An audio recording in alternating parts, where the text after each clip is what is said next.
అందరికీ నమస్కారం. హరివిల్లు home world ఛానల్కి స్వాగతం. అటుకులు కొబ్బరి కాంబినేషన్లో మంచి లడ్డు రెసిపీ చేద్దాం. ఈ లడ్డు చాలా టేస్టీగా ఉంటుంది. మరి ఎలా ప్రిపేర్ చేసుకోవాలో చూద్దామా. ముందుగా స్టవ్ ఆన్ చేసుకొని కొద్దిగా గీ వేసుకొని అటుకుల్ని వేయించుకోవాలి. ఇక్కడ 1 కప్పు వరకు అటుకుల్ని తీసుకున్నాను. ఈ అటుకులు నెయ్యిలో వేసుకున్న తర్వాత బాగా మంచి కలర్ వచ్చేంత వరకు వేయించుకోవాలి. మంచి కలర్ అంటే మనకి ఈ విధంగా తెల్లగా వేగినట్టుగా అవుతాయి కదా, అలా అవ్వాలన్నమాట.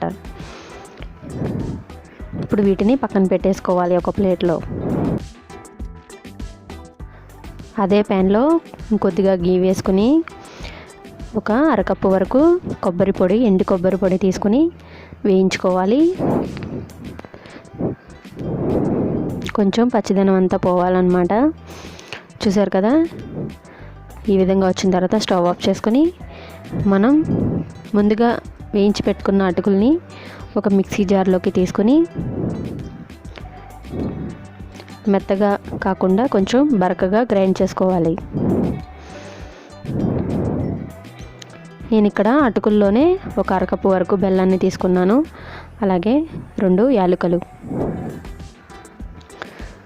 ఇవన్నీ చక్కగా మెత్తగా కాకుండా బరకగా గ్రైండ్ చేసుకోవాలి అటుకులు అనేవి. ఇప్పుడు దీనిలోకి మనం వేయించి పెట్టుకున్న ఎండు కొబ్బరి పొడిని వేసుకోవాలి.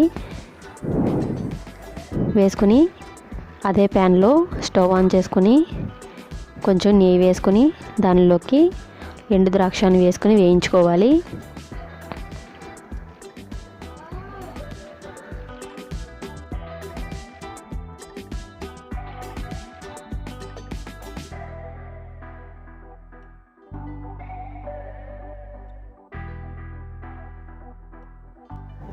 ఎండు ద్రాక్ష చక్కగా వేగిపోయింది. ఇప్పుడు స్టవ్ ఆఫ్ చేసుకొని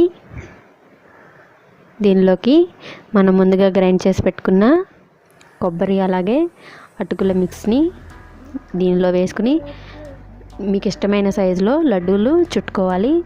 కొంచెం పొడి పొడిగా అనిపిస్తే కనుక ఒక 2 స్పూన్ల వరకు, 2 నుంచి 4 స్పూన్ల వరకు పాలని యాడ్ చేసుకోవచ్చు.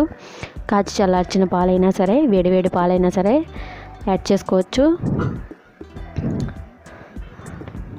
ఈ విధంగా మనకి ఇష్టమైన సైజులో లడ్డూలాగా చుట్టుకొని అప్పటికప్పుడు సర్వ్ చేసుకోవచ్చు అన్నమాట. చూసారు కదా, ఈ రెసిపీ మీ అందరికీ నచ్చిందని అనుకుంటున్నాను. నచ్చితే కనుక లైక్ చేయండి, షేర్ చేయండి. మీకు ఎలా అనిపించింది అనేది కామెంట్ చేయండి. ఛానల్ని సబ్స్క్రైబ్ చేసుకుని పక్కనే ఉన్న బెల్ క్లిక్ చేసి ఆల్ క్లిక్ చేయండి. Thanks for watching this video friends. Bye.